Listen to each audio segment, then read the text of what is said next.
Hi there. Welcome to Night Scares Begins. Before we start tonight's story, I want you to tell me where are you watching from and what time is it right now?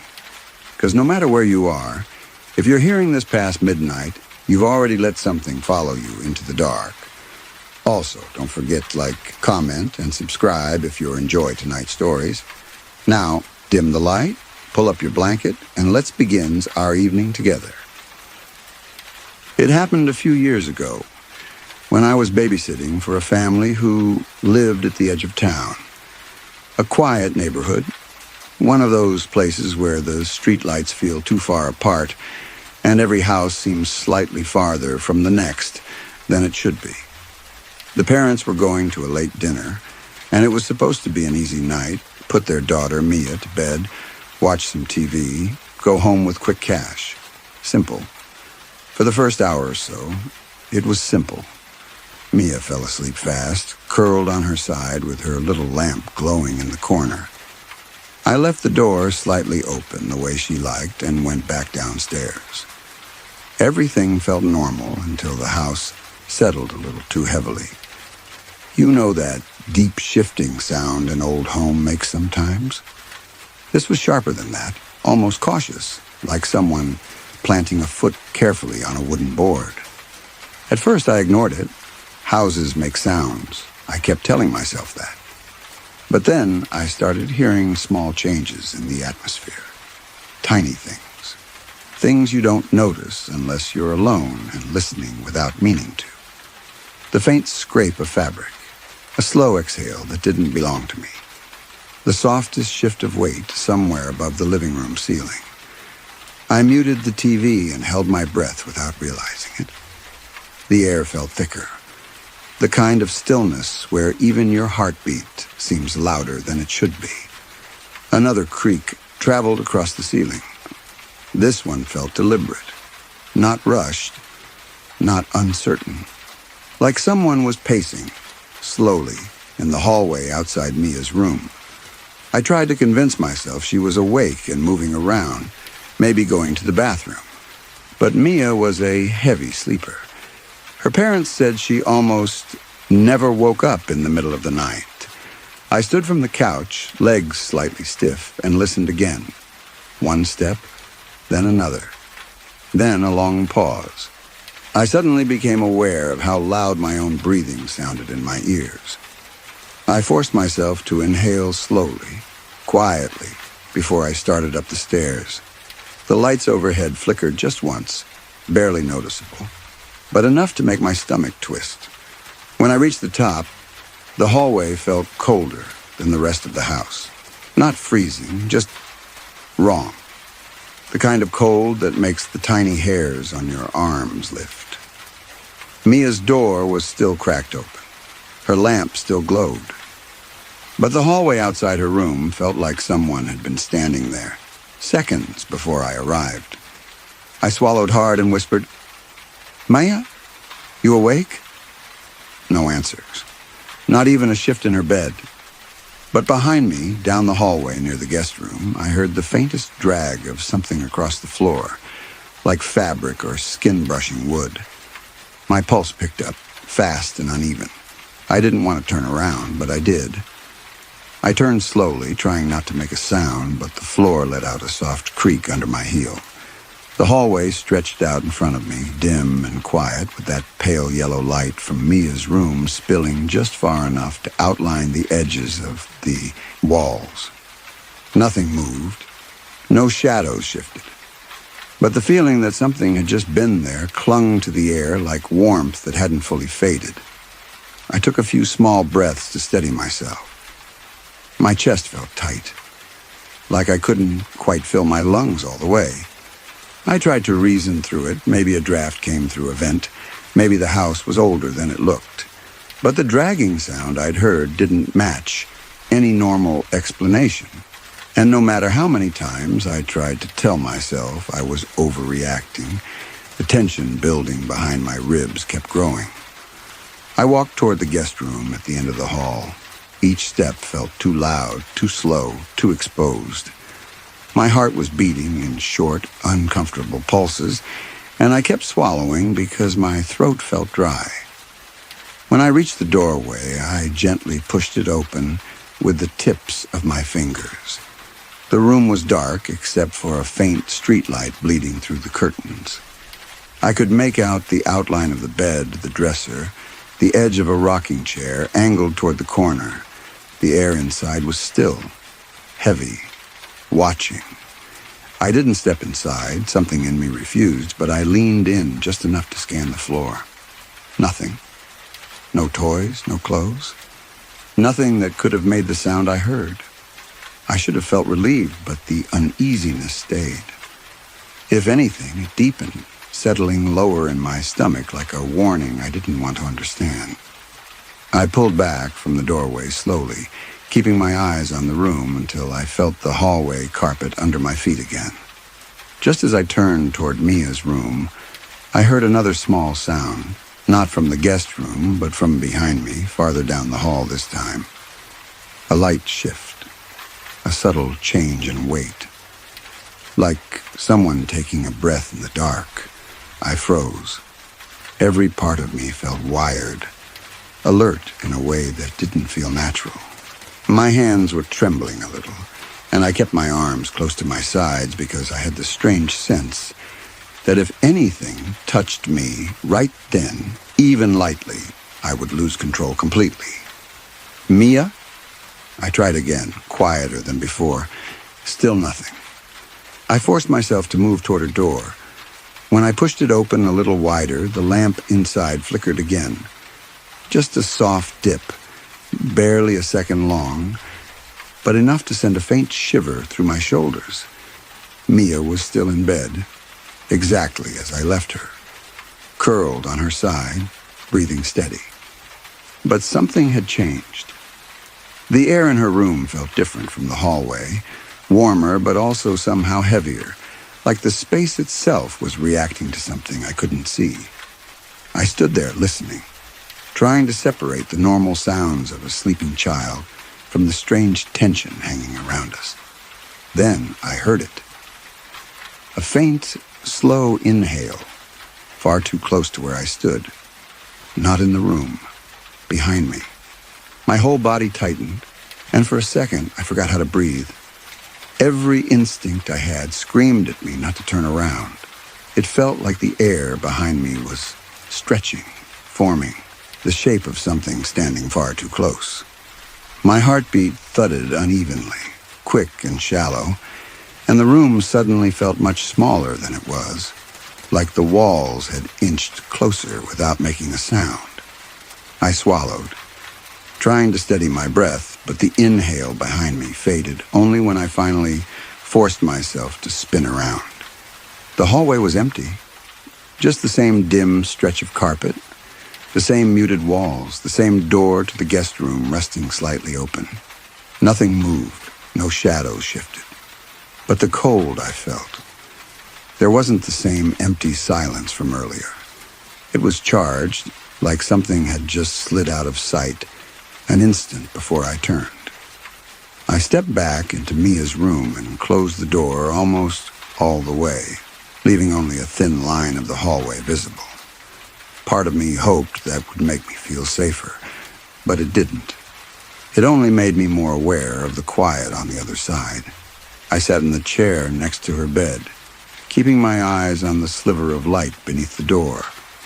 My breathing was uneven, and every time the house creaked or settled, my muscles tensed on instinct. I kept listening for footsteps, for breathing, for anything that would tell me I wasn't imagining everything. Minutes passed, maybe more than I realized. The longer I sat there, the more my thoughts wouldn't stay still. I kept picturing someone standing just out of view, pressed against the wall, waiting. The idea made my skin prickle, and I kept wiping my palms on my jeans because they wouldn't stop sweating. At one point, Mia shifted in her sleep, and I almost jumped out of the chair. My nerves were stretched so thin, I felt like I could hear every tiny sound inside the house, from the faint buzz of her lamp to the nearly silent rhythm of her breathing. Then very softly, the floor in the hallway gave under weight that wasn't mine. One step, another. Slow, careful, approaching. My chest tightened so much it almost hurt. I leaned forward slightly, staring at the bottom of the door. I didn't breathe. I didn't blink. I waited for a shadow to appear beneath the gap. Waited for a silhouette to interrupt the thin line of light. But nothing happened. The footsteps stopped right outside the door and didn't continue. I waited, heart pounding so loud it seemed to fill the room. After what felt like forever, the air on the other side shifted again, like someone was leaning close, listening. That was the worst part. Knowing that whoever or whatever was out there was aware of me too. The parents got home about 15 minutes later. The moment I heard their voices downstairs, the cold pressure in the hallway lifted. Not gradually, instantly, like a held breath finally released. When I opened the door, the hallway felt normal again. Empty, quiet, harmless, but something was different. The guest room door, which I had left barely open, now stood completely shut. Not slammed, just gently closed, as if someone had pushed it with care. I didn't say anything when the parents asked how the night went. I didn't trust my voice to stay steady. I just grabbed my stuff, took the cash they handed me, and left. I never babysat for them again. A few weeks later, I drove past their house at night out of curiosity. All the lights were off except one, the guest room window. A warm, steady glow. As I slowed the car, the curtain shifted slightly, as if someone inside had just stepped away from it. I didn't wait to see anything else. And the worst part? Sometimes, even now, when my house settles at night, or the air behind me feels too still, I swear I hear that same slow inhale right at my back, waiting for me to turn around. Story 2. I'll never forget that night. Even now, just thinking about it makes my chest tighten the same way it did then. Slow, heavy, like my body is bracing for something it can't see. It happened a few years ago, back when I used to babysit all the time. I'd taken a job for a couple who lived in this quiet neighborhood tucked behind a line of tall, old trees. Their house was nice, warm-looking from the outside, with big windows and soft lights that made it seem welcoming. Inside, though, it felt different. Not dangerous, just unusually still, like everything was holding its breath. Their son, Leo, was 5, hyper during the day, apparently. But he was already in pajamas by the time I arrived. He clung to his mom's leg at first, staring at me with this wide, uncertain expression, but eventually warmed up enough to show me his dinosaur blanket and the glow-in-the-dark stars on his bedroom ceiling. By 8:30, he was in bed, curled up under that blanket. I left the hall light on for him and pulled his door almost closed. I remember walking back down the stairs and realizing how quiet the house had become. Even the refrigerator hummed softly, like it was trying not to stand out. I settled on the couch with my phone and the TV on low volume, just enough to break the silence. For a while, everything was normal. Then the lights flickered, only once. Barely half a second, but it made me pause. I looked around the room, listening. Nothing else happened, so I tried to ignore it. But after that, I started noticing small sounds I hadn't picked up before. A gentle shift in the ceiling above me. The faintest creak near the top of the stairs. A soft change in the airflow, like someone had passed through a space just out of sight. I muted the TV without meaning to. My heartbeat slowed, but not in a calm way. More like it was waiting for something. The house didn't feel empty anymore. It felt observant. I listened carefully. At first I thought I imagined it, but then it happened again. Slow, measured footsteps moving across the second floor. Not heavy, not rushed, just steady. Like someone wandering a hallway they knew well, Leo, I thought. Maybe he woke up and needed something. That was the reasonable explanation, and I clung to it, even though something in my gut tightened in disagreement.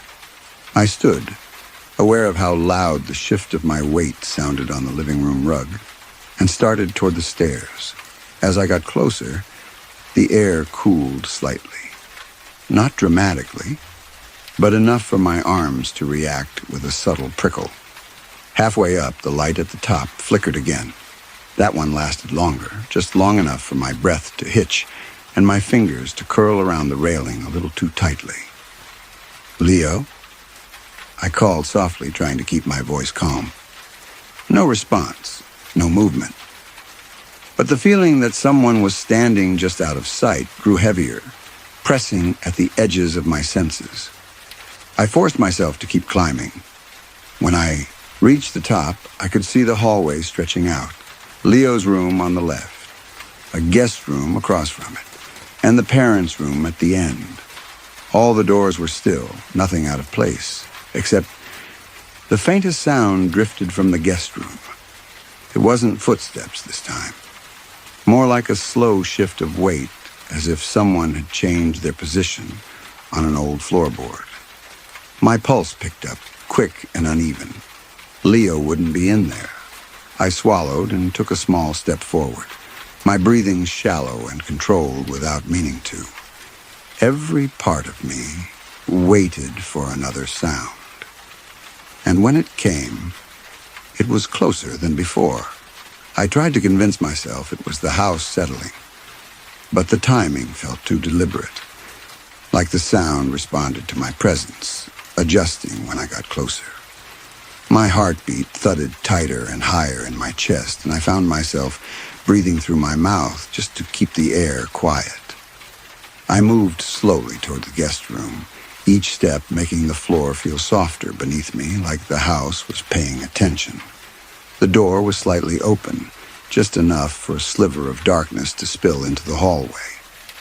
I pushed it a little farther with my fingertips, barely an inch, and peered inside. The room was dim, the only light coming from the street lamp outside filtering through the curtains. I could see the outline of the bed, the corner of a dresser, a small chair facing the window. Nothing moved, nothing shifted, but the air felt occupied. I didn't step inside. Something in my chest tightened at the thought, an instinct maybe, and I let the door settle back into its original position. As soon as it did, I heard a faint sound behind me farther down the hallway. A soft, steady rhythm of breathing. Not Leo's. This was too slow, too deep, like someone standing still, impatient. I turned sharply, pulse spiking.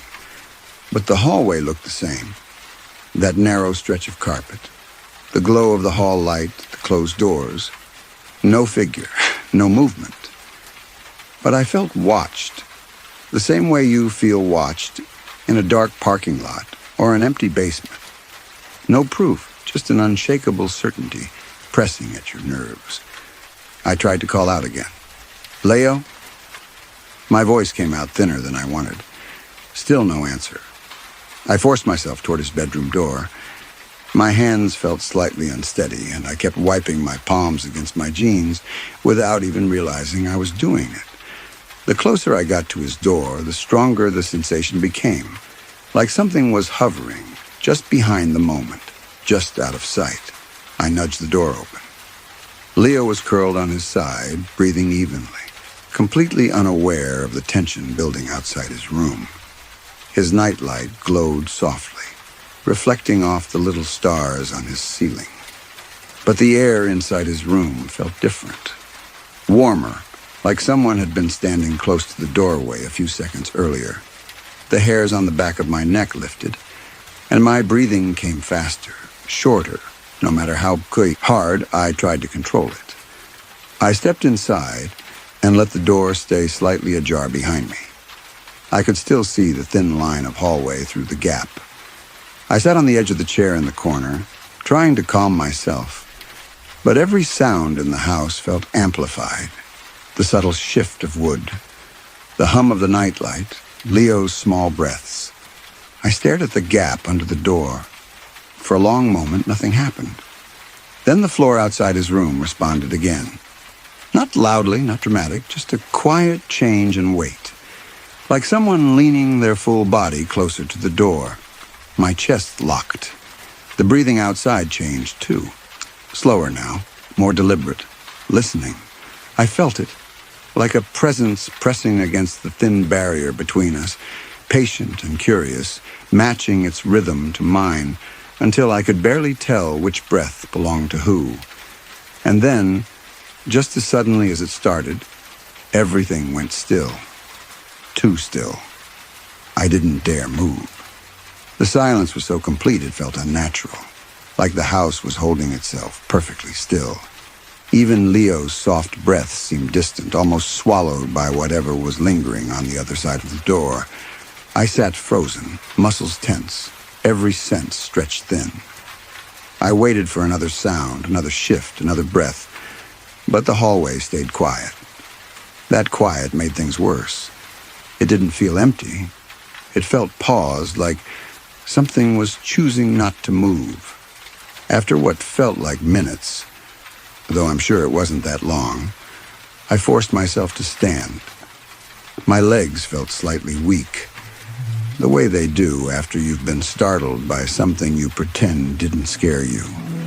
I stepped toward the door, slow and steady, barely breathing. My heartbeat kept flicking up into my throat, each beat sharp and too fast. I reached out and touched the edge of the door. The wood felt colder than it should have. I pushed it open just enough to widen the gap.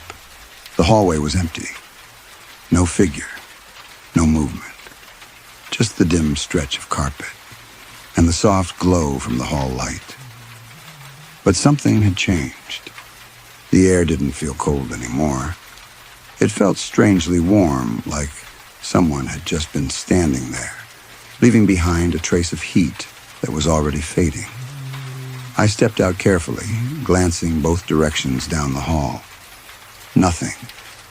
Every room looked the same as before, except the guest room. Its door was now halfway open. I knew for a fact I had left it nearly closed earlier. A slow, heavy feeling settled in my stomach. I didn't want to look inside. I didn't want to go anywhere near it. But leaving it unexplored felt worse, like turning my back on something I didn't understand. I took a few steps toward the door, each one feeling heavier than the last. When I reached the doorway, I paused and leaned in just enough to see the inside. The bed was undisturbed. The chair still faced the window. Nothing seemed out of place. But the curtain moved slightly, even though the window was shut. Not a big movement, just a small, gentle sway, like someone brushing past it, a moment before I arrived. I backed away, heart pounding fast and sharp, and hurried down the stairs. The sudden warmth downstairs felt almost overwhelming after the tense air upstairs. I stayed on the couch for the rest of the night, lights on, trying to convince myself it was all in my head. I didn't go back upstairs until I heard the parents' car pull into the driveway. The moment they entered the house, that strange heaviness vanished, replaced by normal household noise. Their footsteps, their voices, the soft chatter of them thanking me for staying late.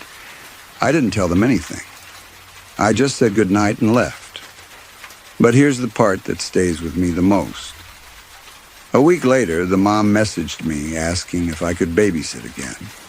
I politely said I was busy. She replied with a short voice message, thanking me anyway. Right at the end of it, barely a second before the audio cut off, I heard something faint in the background. A slow, steady exhale. Deep. Close. Exactly like the one outside Leo's door. They never mentioned having guests over. They never mentioned anything odd happening that night. And sometimes late at night, when my house gets too quiet and the air behind me feels too still, I swear I hear that same slow breathing again, like it followed me home, waiting for another moment I'm alone long enough to notice. Story 3. I'd been babysitting for years. Enough families, enough kids, enough late evenings in creaky houses that nothing really bothered me anymore. Or at least that's what I thought. The family that hired me lived in one of those older neighborhoods where every house feels slightly tilted, like time pushed them to one side. Their place was 2 stories, wooden floors, dim lamps, and hallways that always seemed a little too narrow. The parents were polite, rushed, clearly exhausted. Their daughter, Emily, was quiet but sweet. She clung to her stuffed fox and barely said a word while her mom gave me the usual instructions. By the time I got her tucked in upstairs, the house had settled into that late-night stillness that feels heavier than silence. I remember sitting on the living room couch scrolling on my phone, trying to ignore the way the floor sometimes shifted under its own weight.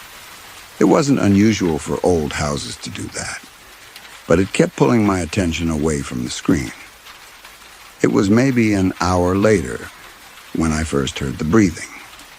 It was faint, soft, uneven, almost like someone trying to catch their breath through fabric. At first, I thought it was Emily talking in her sleep, but the sound didn't feel like it was coming from upstairs.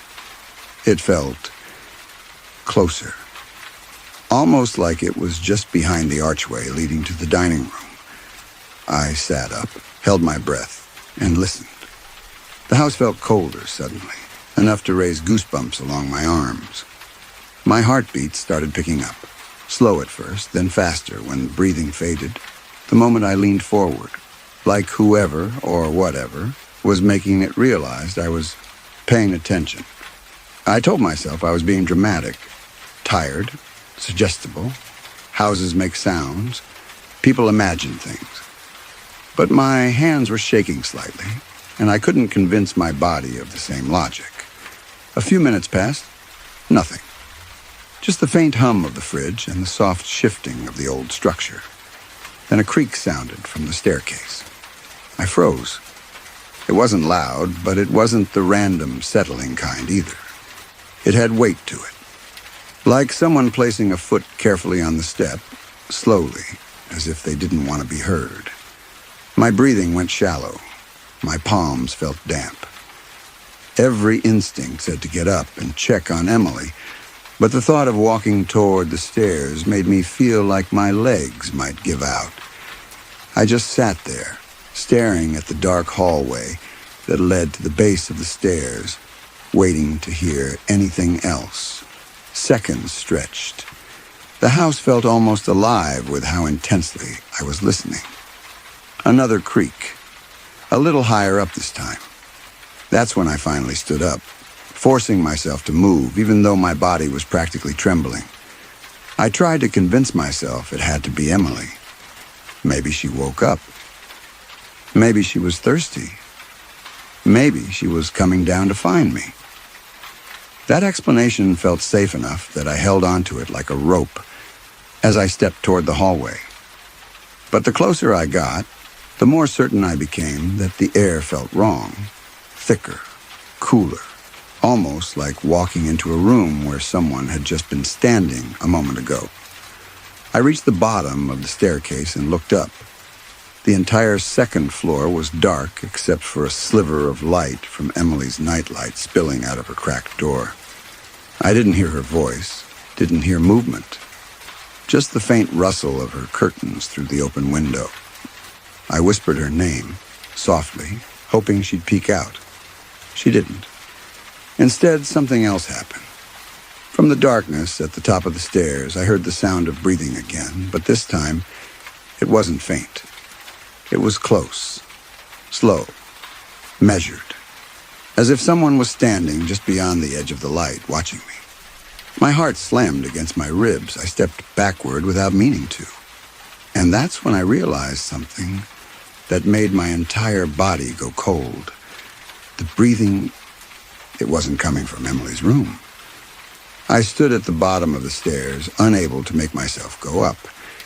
The breathing was still there, steady, controlled, almost too calm for how close it sounded. My own breath felt uneven in comparison, shaky and shallow. Like my body was trying to keep quiet even though my heart was pounding so hard, I felt it in my throat. I forced myself to take a step up, then another. Each footfall made the wood complain under my weight, and I winced at every tiny sound. I didn't want whatever was up there to know I was coming, even though deep down, I felt like it already did. Halfway up, the air shifted. The breathing stopped. Completely. The instant silence made my ears ring, and for a second I thought I might pass out from how fast my pulse was racing. I whispered, "Emily?" But my voice came out barely audible, more like a breath than a word. No answer. When I reached the top step, the faint glow from her nightlight cast a pale stripe across the hallway floor. Her door was still cracked open, exactly the way I left it. I swallowed hard and walked toward it, every instinct screaming at me to turn around, but something stronger kept pushing me forward. The fear that Emily might be in danger. I nudged her door open with my fingertips. She was in bed, curled up with her stuffed fox under her arm, breathing softly and evenly. Completely asleep. Completely peaceful. I felt a wave of relief so sudden it almost made my knees buckle. For a moment I just stood there, watching the rise and fall of her small shoulders, letting myself believe that maybe everything was fine. Maybe the sounds were just the house shifting. Maybe the breathing had been my imagination, shaped by too many late-night horror stories. I almost convinced myself until I noticed her window. I had closed it earlier. I remembered doing it because the night air had felt too cold. But now it was open, just slightly, as if someone had pushed it up and then stopped halfway. The curtains drifted toward the room with each breeze, brushing softly against the nightlight's dim glow. I stared at it, trying to piece together any logical explanation. Maybe the lock was loose. Maybe the wind had lifted it. But the thought didn't settle right in my mind. My heart began racing again, the fear creeping back in like cold water rising past my ankles. I stepped closer, planning to slide it shut. And that's when I saw it. On the windowsill, pressed lightly into the dust, were marks, not footprints, not fingerprints either. They looked like small impressions, almost like someone had dragged the tips of their fingers downward across the wood. 4 faint lines, then 4 more beside them, slightly deeper, as if pressing just a little harder the second time. My breath caught in my throat. I backed away from the window without taking my eyes off the marks. My body felt tense, ready to run, but I couldn't leave Emily alone. I went to her bed and gently placed my hand on her shoulder. She stirred a little but didn't wake. My voice trembled as I whispered, "It's okay. I'm right here." But I don't know if that was meant for her or for myself. I stood there for a minute, torn between waking her up or trying to stay calm. The idea of carrying her downstairs felt safer than staying on the second floor, but I was terrified of making noise, terrified of drawing attention. Finally, I decided to check the hallway again before moving her. I stepped back out slowly and looked down the length of the corridor. That's when I noticed something new. At the far end, near the parents' bedroom, the door, one I knew they'd left fully open, was now almost shut. Not completely, just barely ajar, leaving a thin line of darkness in the space where the frame met the wood. And as I stared at that sliver of shadow, I realized something that made my stomach drop. The door wasn't like that when I came upstairs. Someone had moved it. Someone or something that hadn't made a single sound while doing it. My skin prickled. My breath shook. I felt every instinct I had screaming at me to grab Emily and run out of the house as fast as I could. Then, from inside that nearly shut door, I heard something so faint, I wasn't sure if it was real. A slow, deliberate exhale. Not hers, not mine. Something else entirely. For a moment, I couldn't move. The quiet exhale coming from behind that door felt impossibly close. Like whoever was inside was standing just inches away from the other side. My legs felt weak and unsteady, and I had to press my hand against the wall to keep myself upright. Every breath I took was shallow and careful, as if the smallest sound might give me away. I kept thinking, how long has someone been in there? How long have they been watching us? My mind raced through possibilities, but none of them made sense. The parents had left over 2 hours earlier. The house was locked. Every window on the ground floor had latches. There shouldn't have been anyone else here. I wanted to run to Emily's room and grab her, but the idea of turning my back on that door terrified me. I felt like if I looked away, even for a second, something would slip out into the hallway. I took a slow step backward, keeping my eyes locked on that narrow strip of darkness. My heart was hammering so hard I thought it might echo down the hall. All I needed to do was reach Emily's room, take her, and get downstairs. I could call the police from outside. I could scream. I could do anything once I had her with me. I made it halfway to her doorway when the air in the hallway shifted again. That feeling of pressure, of presence, tightened around me like invisible hands pressing against my shoulders. The silence grew heavy, thicker, as if the house itself was holding its breath. Then something happened that I will never forget for as long as I live. The door at the end of the hall moved, not swinging open, not slamming shut. Just a small, steady glide, opening by barely an inch, maybe less, but enough to change that thin strip of darkness into something wider, deeper, like it was making space for something to look through. I froze, staring. My pulse pounded so hard it felt like my vision trembled. I didn't see a face. I didn't hear footsteps. I didn't see any movement at all. But I felt it. Something was standing behind that door, something aware of me, something waiting. My throat tightened, and for a moment I thought I might cry, but the sound that escaped me was barely louder than a breath. Well, I pushed myself toward Emily's room, hands shaking so badly I nearly fumbled the doorknob. I slipped inside and closed the door gently, careful not to let it latch loudly. The room was dim, lit only by the nightlight's soft glow. The curtains moved with each cold breeze from the cracked window, brushing against the wall with a whisper that made every fine hair on my arms stand on end. I leaned over Emily and lifted her into my arms as quietly as I could. She was half asleep and murmured something against my shoulder, but she didn't wake. I held her close, feeling her warmth, trying to steady my breathing. She felt safe, real. She was the only thing grounding me. When I turned to leave, something caught my eye. The window, wide open now, not just slightly. I stared at it, my feet rooted to the floor. I hadn't touched it. I knew I hadn't. And the breeze coming in felt colder than before, sharper, almost metallic. The curtains drifted inward again, and for a moment their shadows shifted across the wall in a way that made my stomach twist. It looked like someone standing there.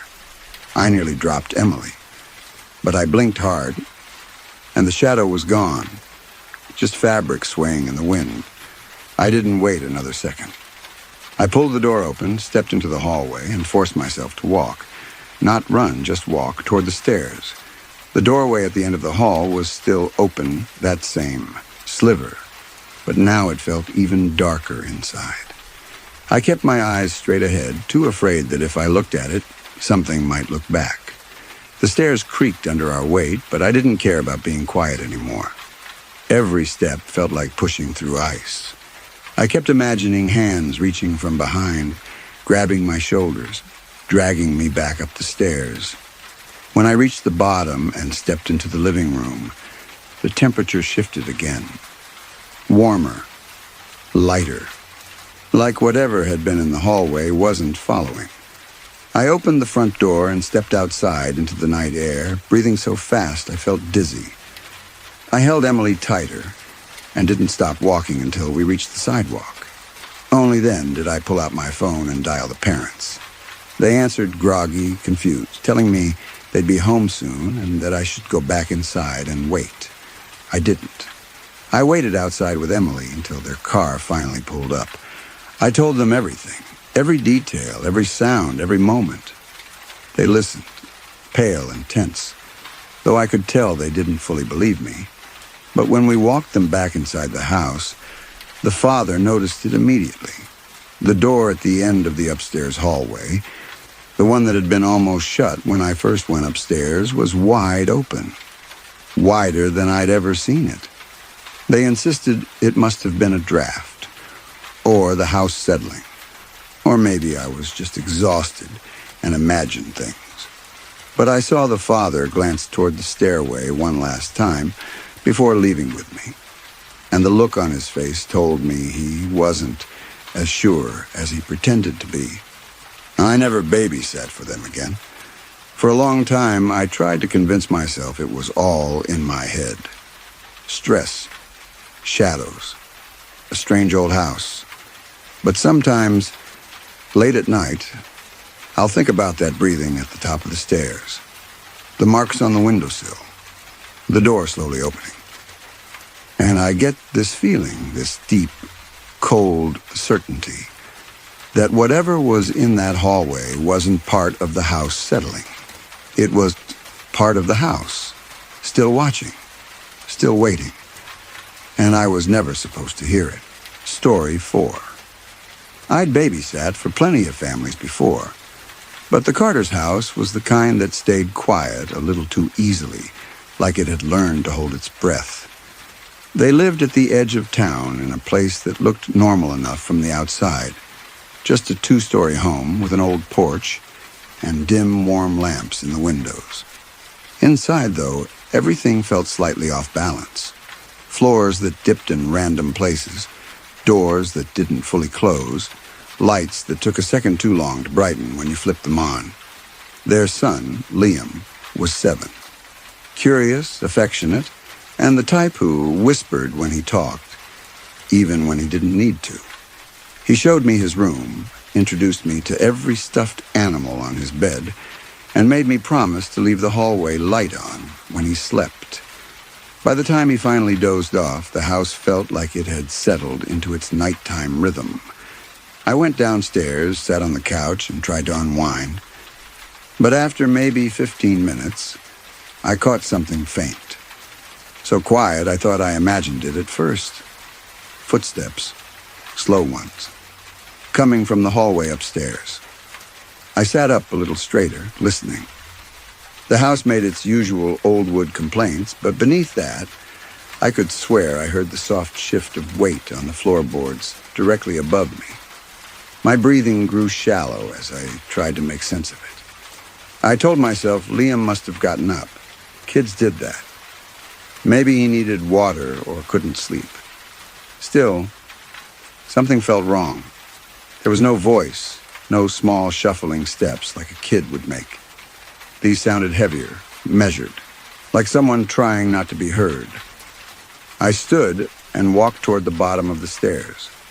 The hallway light I'd left on upstairs cast a pale glow along the walls, just bright enough to make out the shapes of picture frames and the curve of the railing.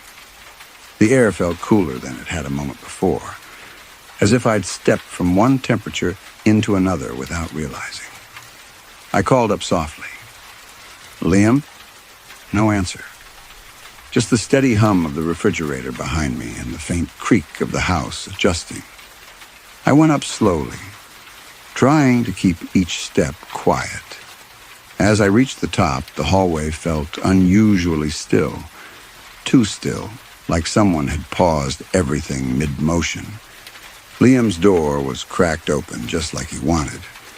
I peeked inside. He was sound asleep, his small hands tucked under his cheek, breathing slow and even. The footsteps hadn't been his. A chill ran up the back of my neck. I stepped away from the door and glanced down the hall toward the guest room at the very end. The door was slightly open. Not enough to see inside, just enough to show a thin slice of darkness. I didn't remember it being like that earlier. The light flickered, just once, but enough to make my chest tighten. My heartbeat sped up so sharply it felt like someone had grabbed it and squeezed. I forced myself to inhale slowly, though each breath felt tight, unsteady. I whispered again, "Hello?" hoping for literally any human response. Silence. I took one step toward the guest room, intending to prove to myself that nothing was there. I'm not sure if it was bravery or stupidity. But before my foot fully touched the floor, a sound drifted out from the darkness inside that room. Breathing? Not mine, not Liam's. Something else. It was soft, slow, like someone standing just out of view, waiting. I backed away, pulse thudding in my ears, the air around me feeling heavier with every passing second. I didn't want to go near that door again. I didn't want to look at it. I didn't even want to turn my back on it. But I also didn't want to leave Liam alone upstairs. My mind was racing, every fear overlapping the next. But one thought came through clearly. I wasn't alone in that hallway. I stayed frozen for a few seconds, listening to that breathing drift out from the guest room. It wasn't loud, but it had a weight to it. Steady, controlled, almost too calm. My own breaths felt nothing like that. Mine were trembling, uneven, catching in my chest every time the air moved across my tongue. I forced myself to take a step back toward Liam's room, keeping my eyes fixed on the dark space at the end of the hall. The door hadn't moved, but the darkness behind it felt alive, like it was aware of me standing there. I didn't dare blink for fear that something would shift the moment my eyes closed.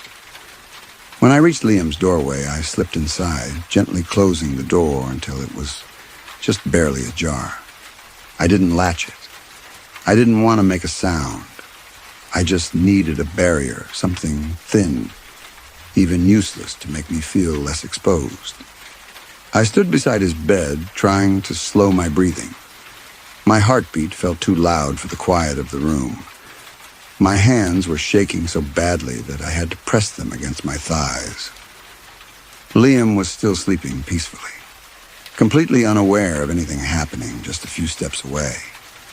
I leaned closer to him and whispered, "It's okay. It's okay." Though I wasn't sure if I was talking to him or myself.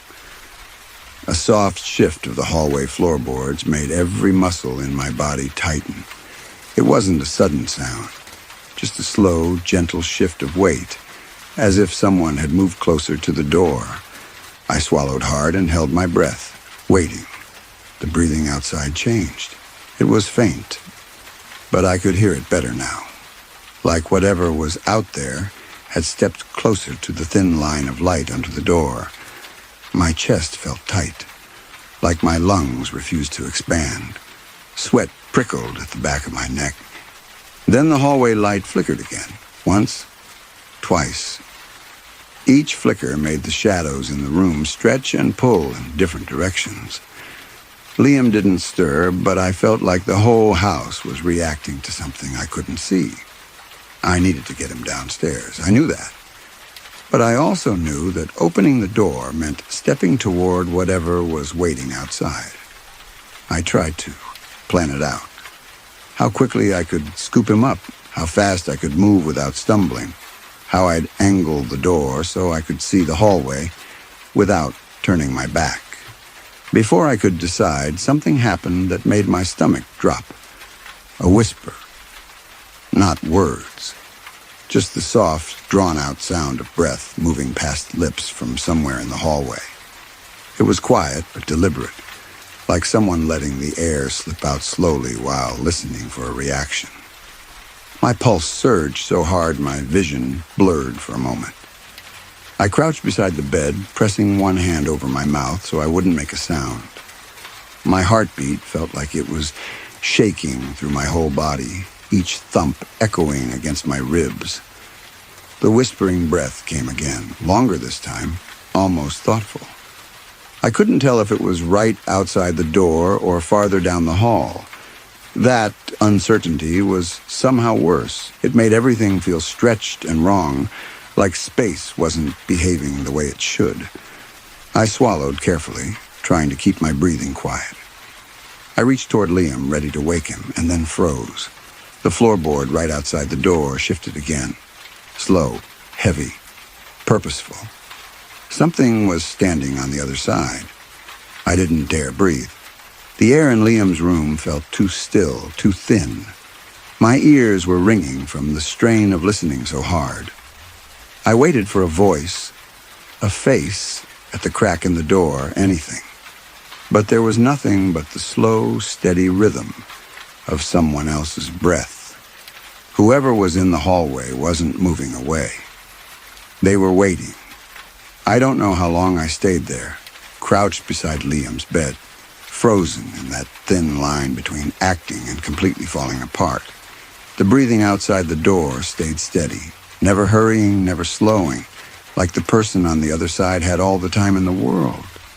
My heart felt the opposite. Each beat was sharp and frantic, sending a tremor through my chest that made it hard to stay quiet. I finally decided I couldn't keep hiding. Whatever was outside wasn't going away. Every second I waited felt like giving something permission to come closer. I slid my arms under Liam and lifted him gently. He stirred, rubbed his cheek against my shoulder, but didn't fully wake. His warmth grounded me just enough to move. I held him tight, one arm under his legs, the other supporting his back. Then I faced the door. The narrow opening showed nothing but a sliver of the hallway light. I took a slow breath, forcing myself to stay steady. My hand reached for the door, fingers trembling as they touched the wood. I pushed it open just enough to look through the gap. The hallway was empty, but empty in a way that didn't feel safe. The light above flickered again, washing the walls in pale flashes that made the shadows stretch and breathe. The air felt colder near the doorway, like someone had just been standing there moments before. I stepped out, holding Liam close to my chest, my body angled toward the stairs. I didn't look toward the guest room. I couldn't. My mind kept flashing to the image of someone standing in that darkness, listening to me move. I started walking. Each step felt slow, too loud, too fragile. The house responded with soft creaks under my feet, and the sound made my pulse stutter.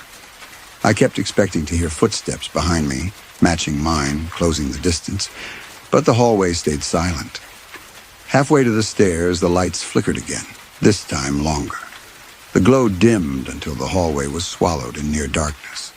I froze, clutching Liam tighter.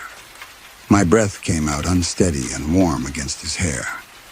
When the light finally steadied again, something changed.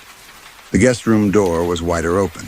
Not a lot, just enough to show more darkness inside than before.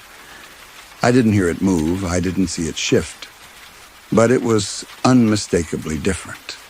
My throat tightened. I turned away from it and hurried toward the stairs, my legs shaking so badly I nearly missed a step. The house seemed to exhale around me, soft, low, like something settling back into place. I made it downstairs and crossed the living room fast, each breath sharp and uneven. When I reached the front door, my hands fumbled with the lock. My fingers kept slipping, pulse hammering through them. For a moment, I thought I wouldn't get it open, that something was going to appear at the top of the stairs, watching.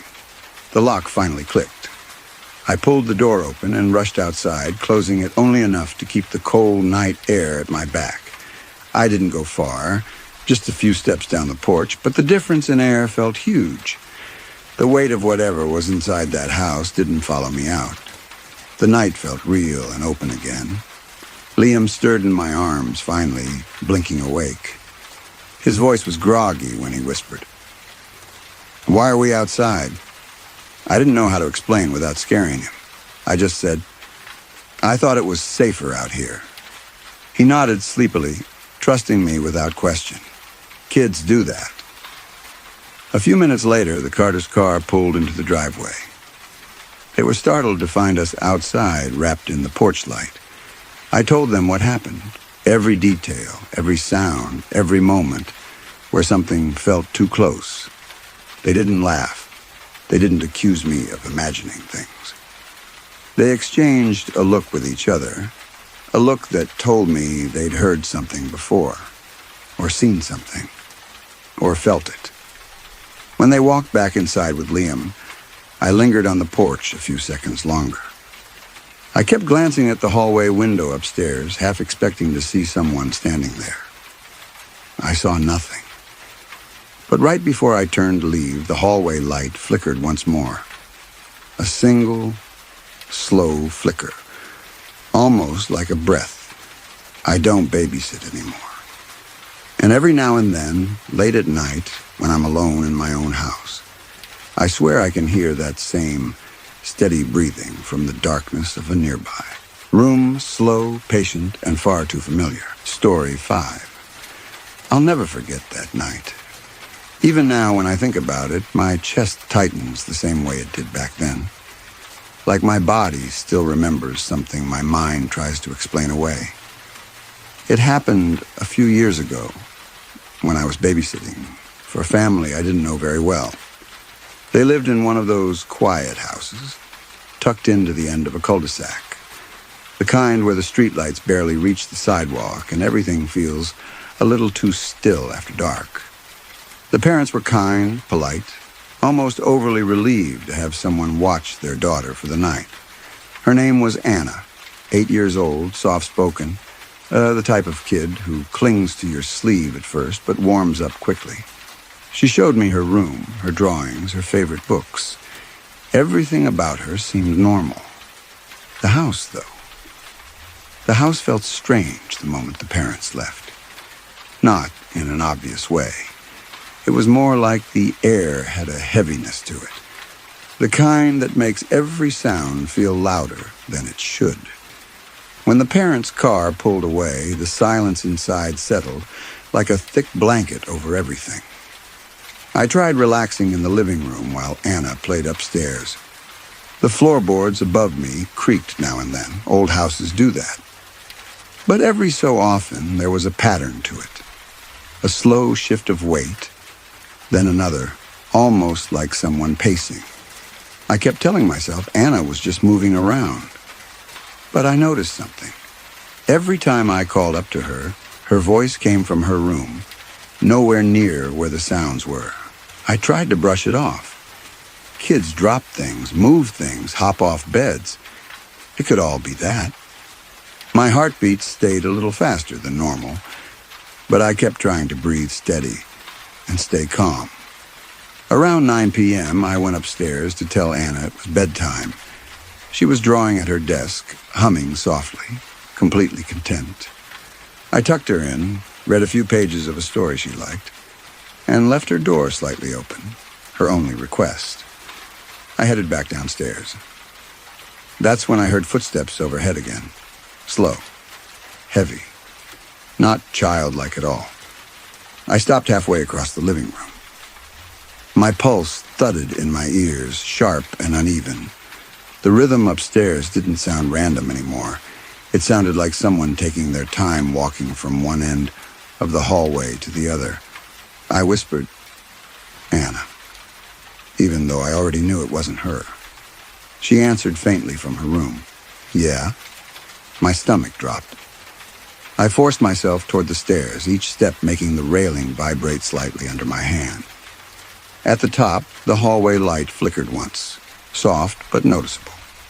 My breathing tightened. The flicker felt like the house warning me about something. I checked the hallway. Empty. But the air felt disturbed, as if someone had just walked through it seconds before. Anna's door was still open, the same small amount. The guest room at the far end of the hall was closed. The bathroom door was ajar. Everything looked normal, but nothing felt normal.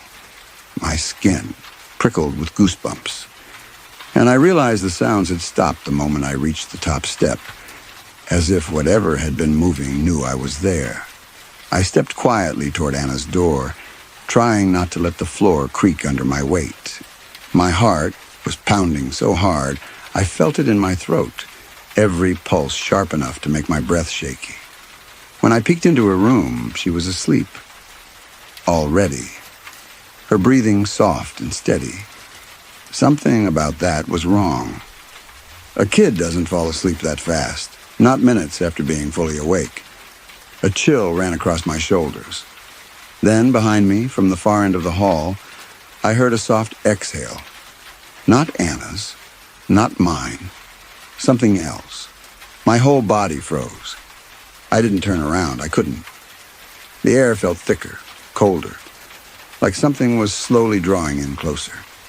My heartbeat sped up so fast I thought I might faint. I didn't know what was behind me. I didn't know how close it was. I only knew one thing for sure. I wasn't alone in that hallway. I tried to steady my breathing as I made my way upstairs, one slow step at a time. The railing felt cold under my palm, colder than it should have been in that warm house. With each step, the air felt heavier, like I was walking into a room someone had been in just moments before. I kept telling myself it was only the old house settling, that I was tired, that my mind was trying to entertain itself with fear. But the silence didn't feel normal anymore. It felt aware. When I reached the top of the stairs, the hallway stretched out in front of me, dim and still, and the nightlight near the bathroom flickered, giving the walls a faint, uneven glow. I could hear my own heartbeat, louder than it should have been, thudding in my chest like it was urging me to turn around. I didn't. I told myself I had to check on Lily, even if nothing was wrong. As I got closer to her room, I noticed something that made my stomach tighten. The door was slightly open. I remembered closing it earlier. Not all the way, but enough that it shouldn't have drifted like that.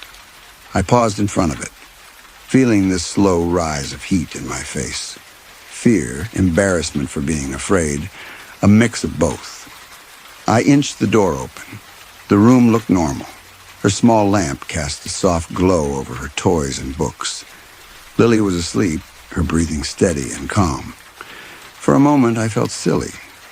I even let out a breath I didn't realize I'd been holding. But then something shifted in the air, like the faintest change in pressure. It brushed against my skin, almost like someone walking past me. My breath caught again. I scanned the room and my eyes landed on the corner near her closet. The door was open, wide open. I knew I had closed it earlier. I remembered the way it squeaked when I slid it shut because I winced at the sound. Seeing it like that made my skin prickle. I stepped closer to Lily's bed, almost without thinking, positioning myself between her and that dark space. I didn't hear breathing coming from it. I didn't hear anything, but something inside me reacted as if I did. My chest tightened. My throat felt strained, like I was forcing every breath through something heavy. My mind started whispering possibilities I didn't want to acknowledge. Someone hiding. Someone waiting. I reached for the closet door with a shaking hand. My fingers hovered near it. I swear I felt warmth coming from inside, like the air in that small space was different from the rest of the room. But before I could touch it, Lily stirred in her sleep, murmuring something soft and garbled. The sound startled me enough that I jerked my hand back. I glanced at her, then at the closet again. I didn't want to open it. Every part of me screamed not to. I took a slow step backward, then another. I decided I'd finish checking the hall and come back later, when I'd gathered myself. I eased out of the room, closing the door just a little, just enough to feel like I was giving her some protection. as if that meant anything. As I stepped into the hallway again, the light flickered once more, longer this time. The shadows stretched across the floor in this strange, stretched pattern, like something had moved at the edge of the light just out of sight. That's when I heard it. A faint breath. Not mine, not Lily's. Somewhere behind me in the hallway. Very slow, very steady, very deliberate. My entire body froze. My lungs refused to pull in air. I felt the hairs on my arms rise as a deep chill swept over my back. I didn't turn around at first. I couldn't. I felt like if I moved too fast, whatever was there would move with me. I forced myself to take one slow breath, quiet, careful. And then I finally turned. The hallway was empty. But the air still felt disturbed, like someone had just stepped away. I didn't know what to think anymore, only that I didn't feel alone in that house. I stood there in the hallway for what felt like a long time, trying to convince myself that I had imagined everything. The breath, the shift in the air, the sense of someone standing close behind me. But the longer I stayed still, the more I felt this slow rising pressure in the house, like the walls were holding in something that didn't want to be silent anymore. I headed back downstairs, telling myself I just needed to calm down, sit on the couch, and wait for the parents to come home. But the moment my foot touched the bottom step, I felt this faint vibration under the wood, as if someone had moved above me, directly in the hallway I had just left. My heart started racing again, faster than before, and my breathing shortened into these uneasy, shallow pulls. I stepped into the living room and sat on the couch, trying to focus on the quiet hum of the refrigerator in the kitchen, the faint buzz of the TV I hadn't turned on yet. I kept glancing toward the staircase, afraid I'd see someone standing there. Every few seconds, I wiped my palms on my jeans. They felt damp, like I'd been holding something cold for too long. I told myself I was just tired. I told myself houses make sounds. But the fear wasn't fading. It kept building, slowly and steadily, stretching itself through every part of me. At one point, I realized the living room felt colder. Not a sudden drop, not anything dramatic, just this slow creep of cold along my arms and the back of my neck. I rubbed my hands together and looked toward the thermostat across the room. It still showed the same temperature, but the air felt wrong, almost heavy enough to press against my shoulders. Then I heard something upstairs. Light, slow movement. Not a thud, not anything sharp, just the soft suggestion of footsteps crossing the hallway. Each step sounded careful, like the person didn't want to be heard but wasn't trying quite hard enough. I sat completely still, my eyes locked on the staircase. My breathing came in shallow waves that made my chest feel tight. A thought flashed through my mind. If someone's in the house, I should leave. I almost stood. I truly did. But something about the thought of walking past that staircase made my legs feel useless. I stayed on the couch, frozen, listening. The footsteps stopped. Silence stretched through the house again, too long, too complete. I felt this deep, instinctive dread in my stomach, the kind that makes you feel like you're being watched from somewhere you can't see. A few minutes passed before I convinced myself to check on Lily again. I didn't want to, but I knew I had to. I moved slowly, every part of my body tense, and climbed the stairs one cautious step at a time. My heartbeat was loud enough that it almost covered the faint ambience of the house. When I reached the top, the hallway seemed darker than before. The nightlight near the bathroom was out. I didn't remember hearing it fail, but it was completely dead. The air felt colder up there, too, like I had walked into a room where the window had been left open, even though everything was shut tight. I turned toward Lily's room and stopped. Her door was open wider than I had left it. way wider. I stood there, barely breathing, staring into the dim room. The glow of her small lamp flickered across the floor, but the shadows were deeper now, stretched into shapes that didn't quite make sense across the wall. I stepped inside. Lily was still in bed, but she wasn't asleep anymore. She was sitting up, staring at the open closet. Her eyes were wide, not like she was scared, but like she was trying to understand something she shouldn't be seeing.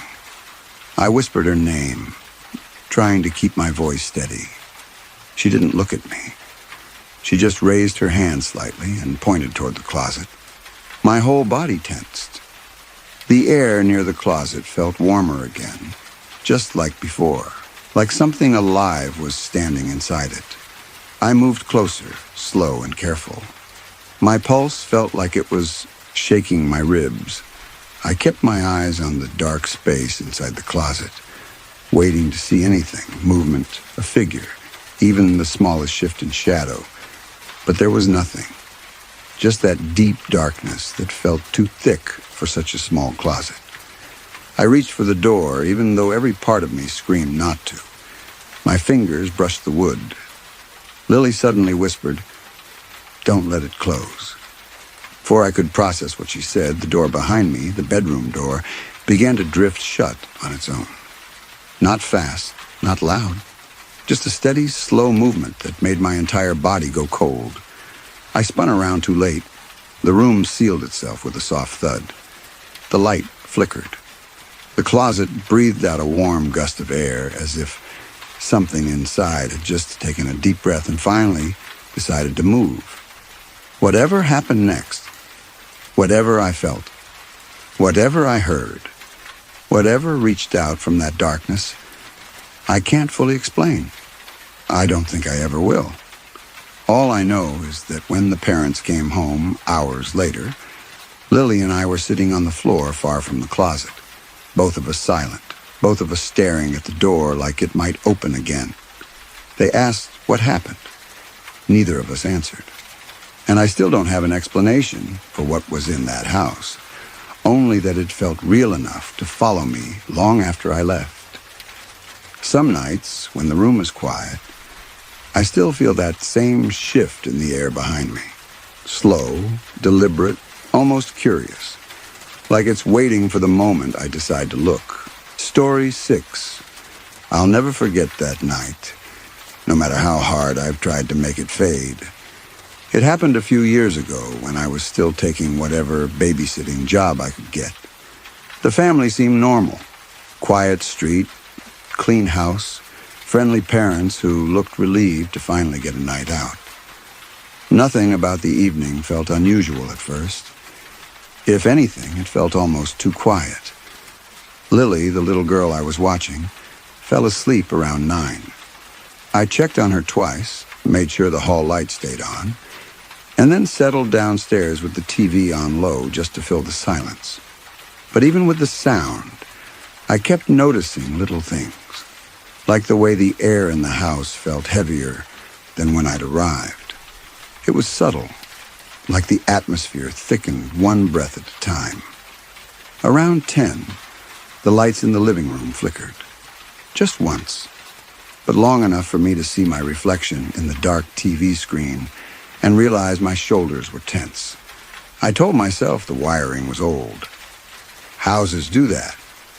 But my heartbeat had picked up, tapping against my ribs in this uncomfortable, uneven rhythm I couldn't shake. After a few minutes, I muted the TV because I thought I heard something upstairs. At first, I wasn't even sure I heard anything at all. It was just this faint shift of sound from above, like a soft change in weight across the floorboards, or the gentle creak of wood adjusting. I waited, holding my breath without realizing it. Then it came again. Slow, almost careful footsteps, not quick enough to be someone running, not random enough to be the house settling. These sounded intentional, like someone walking from one end of the hallway to the other. My skin prickled. I tried to convince myself it was Lily. Maybe she needed the bathroom. Kids move quietly sometimes, right? I forced myself to stand, even though my legs felt strangely tight, like my body already knew something I wasn't willing to admit yet. When I reached the bottom of the stairs, the house felt different, colder somehow. The air brushed against my arms in a slow sweep, raising goosebumps as if something had passed by moments before I came up. I climbed the stairs, each step creaking under my weight.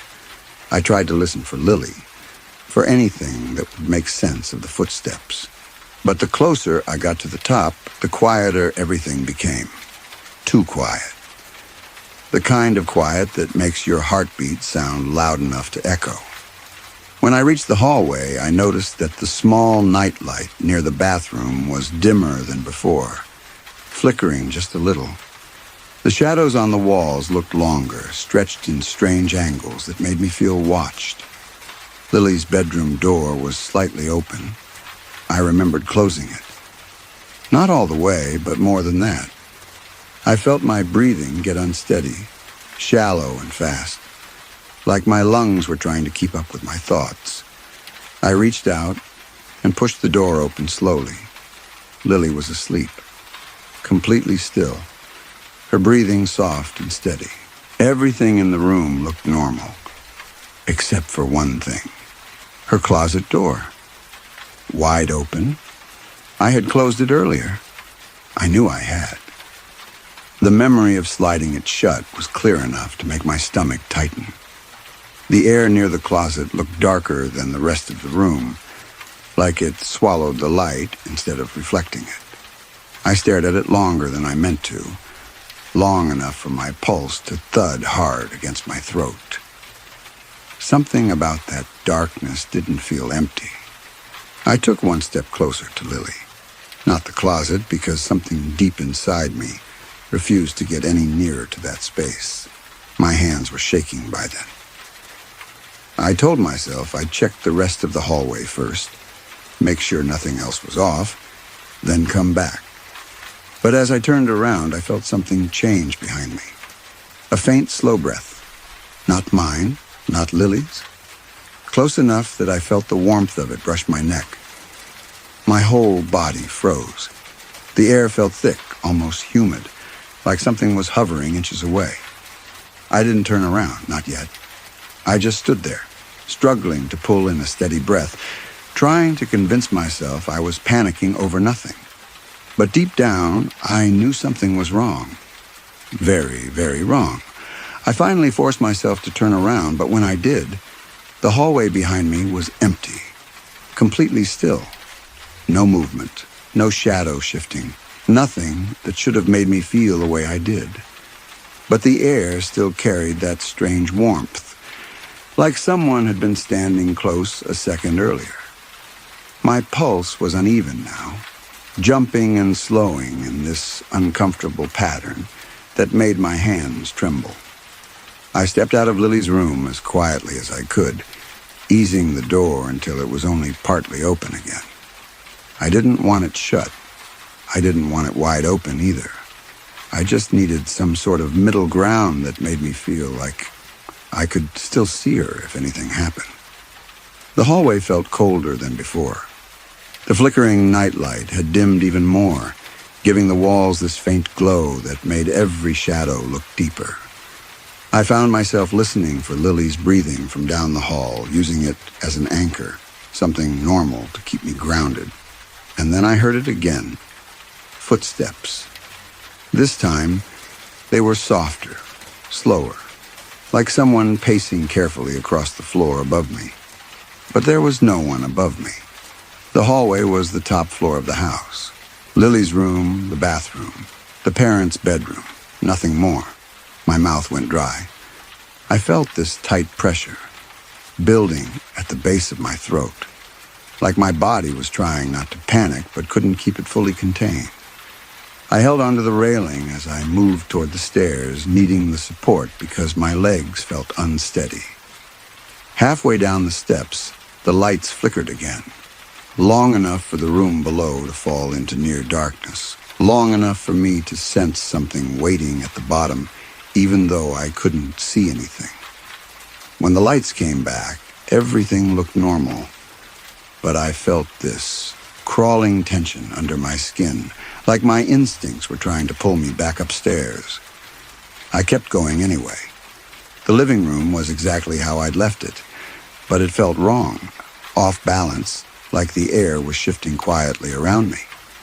I sat on the couch again, trying to steady my breathing. It felt too loud in my own ears, and every inhale felt thin, like the house was pressing down on me from all sides. For a moment, everything was still, and then the floor above me creaked. Slowly. One step, a pause, another step. Each shift sounded deliberate, spaced apart just enough to feel intentional. My chest tightened so hard I had to press my hand against it, trying to force the air back in. I wished I could tell myself it was Lily again, but I knew exactly where she was, and the sound wasn't coming from her room. It was moving across the parents' bedroom instead. I stared at the ceiling, barely blinking. The footsteps crossed the room, then stopped. The silence that followed stretched on and on, stretching my nerves so thin I felt shaky just sitting still. A faint sound drifted down from above, something too soft to identify, like a quiet shift of fabric or someone adjusting their weight on a bed that shouldn't have anyone in it. I swallowed hard, my throat dry, my heart beating in this sharp, rapid rhythm that made my fingers tremble. Then another sound. Breathing. Slow, steady breathing. Not from upstairs. From the hallway beside the staircase. My entire body went rigid. I turned my head inch by inch, terrified of what I might see.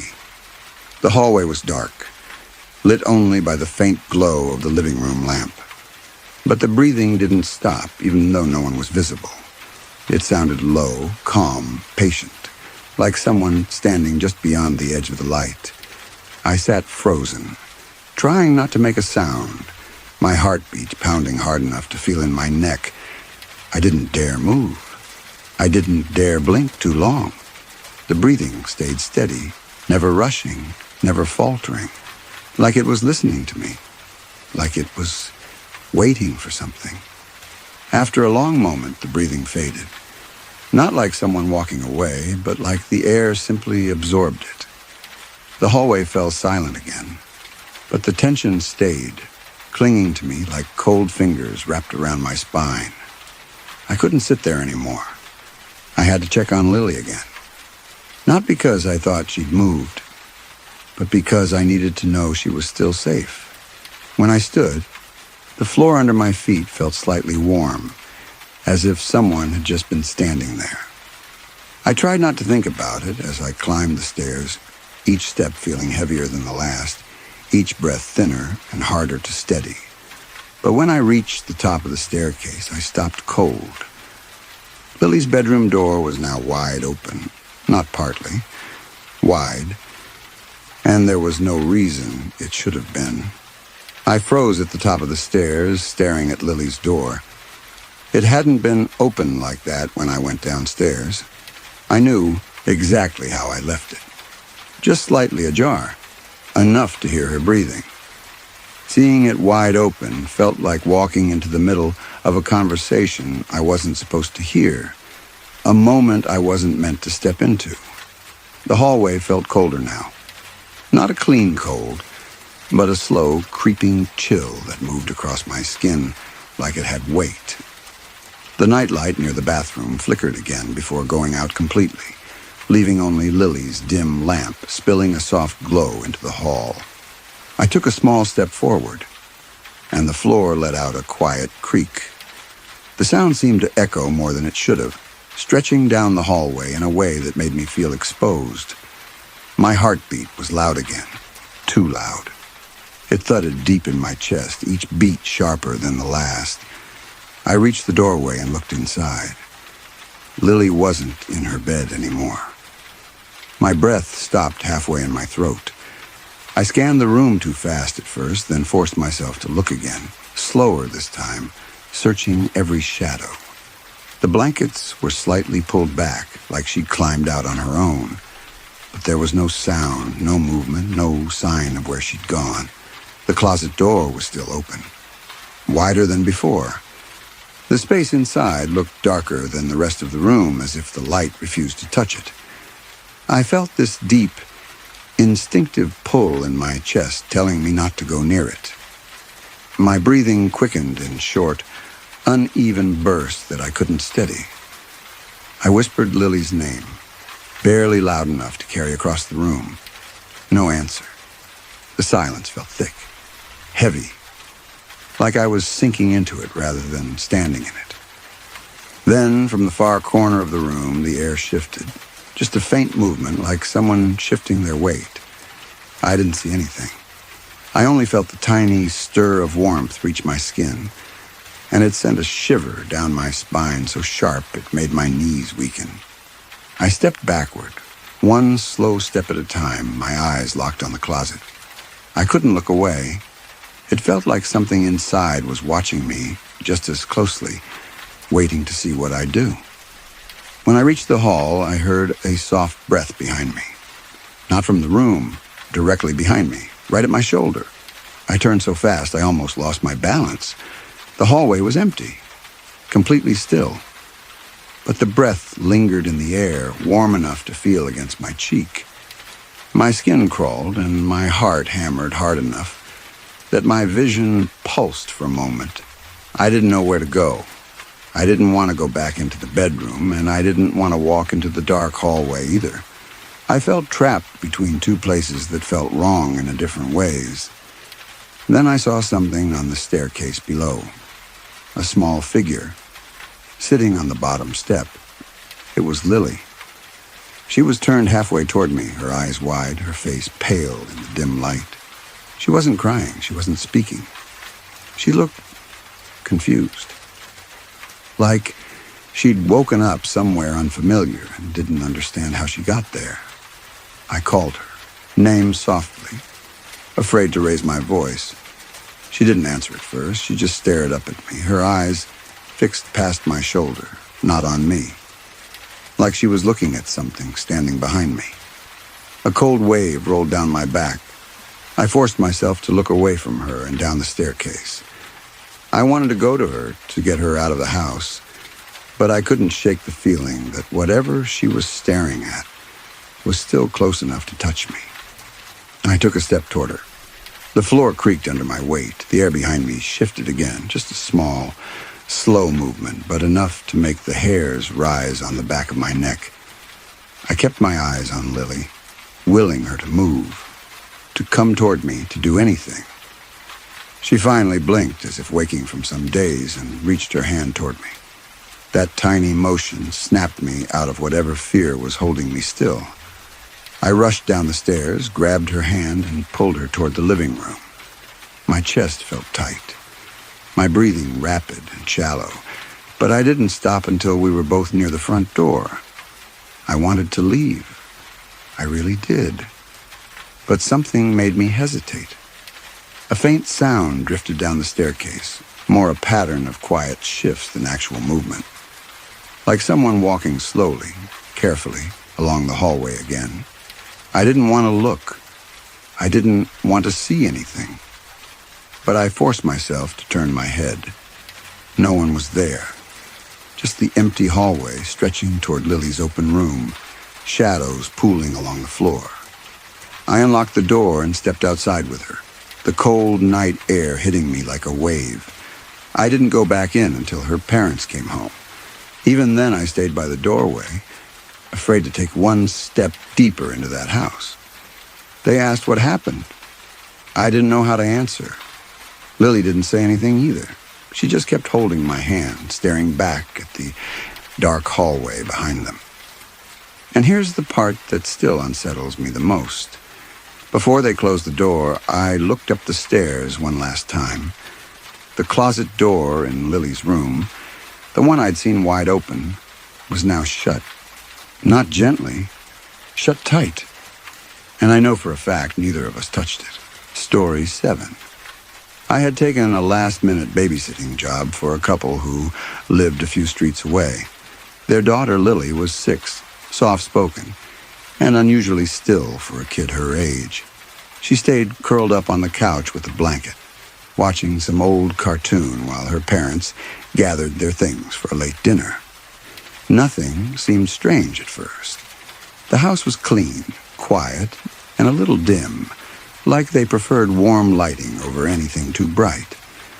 When the parents finally left and the sound of their car faded, I remember the living room feeling oddly large, as if the absence of adults created this empty space that hadn't been there before. Lily fell asleep pretty quickly, which I was grateful for. I carried her to her room upstairs, the floorboards giving soft complaints under every step. Her room smelled like lavender. Small lights shaped like stars glowed faintly on the ceiling. I laid her down carefully, pulled the blanket up to her shoulders, and for a moment just watched her breathing. Slow, steady, completely peaceful. When I stepped out into the hallway, that's when the feeling started. Not fear, exactly. More like the sense that the house was listening. The air seemed heavier. I could hear the faint hum of the refrigerator downstairs, the subtle creak of the old wooden frame settling. Little harmless sounds you'd expect in any home. But they felt different, like they were happening too deliberately. I tried to ignore it. I went back to the living room and pulled out my phone. A part of me kept glancing toward the stairs like I expected someone to appear there. I couldn't shake the thought, so I muted my phone and just listened for a minute. Soft movement. Upstairs. Not loud, not hurried, just a subtle shift like weight adjusting on the floor. I told myself it was Lily changing position in her bed. Kids do that all the time. But then I realized the direction of the sound didn't match her room. It came from the hallway. I sat very still. My breathing grew shallow without me meaning it to. I waited, telling myself I'd misheard. Another creak, a slow one, right above the staircase. I stood up before I had time to think whether that was a good idea. My palms were getting warm, my heartbeat picking up even though nothing had actually happened. I forced myself to climb the stairs one step at a time, trying to keep my weight light so the boards wouldn't complain too loudly. When I reached the top, the hallway stretched in front of me, dim, quiet, with just enough light spilling from Lily's night lights to make the shadows feel alive. Her door was slightly open, just the way I had left it. But another room farther down the hall was open too. I was sure it had been closed earlier. I held my breath without meaning to. I stood there longer than I should have, trying to convince myself I simply hadn't noticed the door earlier. Maybe the parents had left it open. Maybe I'd walked past it without paying attention. But the longer I stared, the more wrong it felt. It wasn't the door itself, it was the darkness inside the room. It looked too still, too heavy, like the air in there didn't move the same way it did in the hallway. I forced myself to step forward. My heartbeat felt louder than my footsteps, echoing in my ears in this steady, uncomfortable rhythm. Every breath I took came out thinner, like the air didn't want to go into my lungs. Halfway down the hall, a soft sound came from Lily's room. A shift of blankets, the slightest friction of fabric. Relief washed over me for a second. She was awake, that's all. Normal. Human. Something I could explain. I peeked into her room first. She was still asleep, lying on her side, her hair half covering her face. Her breathing was slow and peaceful, her blanket rising and falling gently. Nothing strange at all. That small sense of comfort helped me take another step toward the open room. The moment I reached the doorway, a cold draft brushed my arm, raising the hairs on my skin. The room itself was mostly empty. Guest room, maybe. The curtains were drawn, and the faint streetlight outside barely illuminated the space. A dresser, a chair, a bed with perfectly smooth sheets, all normal, but the air felt colder than the rest of the house, like it had been untouched for a long time. I took one step inside. The floor gave a low creak under my weight. Nothing moved, nothing breathed. But I felt, absolutely felt, someone else's presence in that room. Not beside me, not directly in front of me, but somewhere in that thick darkness, watching with a focus so intense it made my stomach tighten. I backed out quickly, refusing to turn my back to the room until I was in the hallway again. The moment I stepped out, the air felt warmer. That sensation of being observed faded, but not completely. It clung to me like static. I closed the guest room doors, slowly, carefully. As I reached the top of the stairs, something shifted lightly behind me. A faint change in pressure, like someone shifting their weight on the floor farther down the hallway. I turned fast. Nothing there. But Lily's door was now wider open. My throat tightened. I hadn't touched it since checking on her a moment ago. I walked toward her room again, trying to stay calm. My breathing felt uneven, like my chest had to fight for each inhale. When I pushed the door gently, it swung inward without resistance.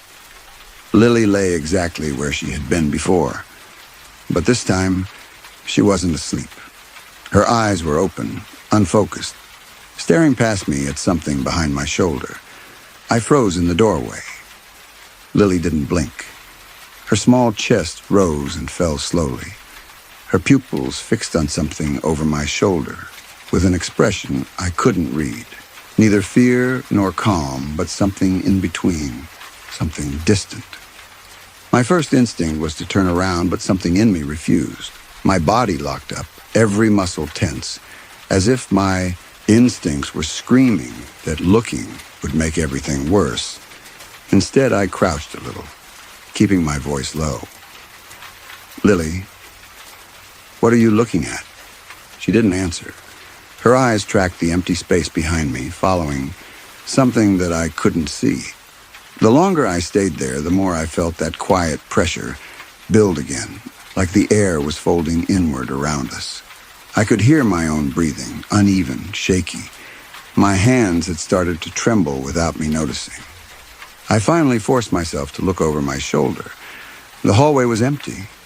Same dim light, same still air. But I swear the shadows near the ceiling looked thicker than before, as if they were gently stretching or drawing inward, almost too subtly to be certain. It made my chest tighten in a way I can't fully explain.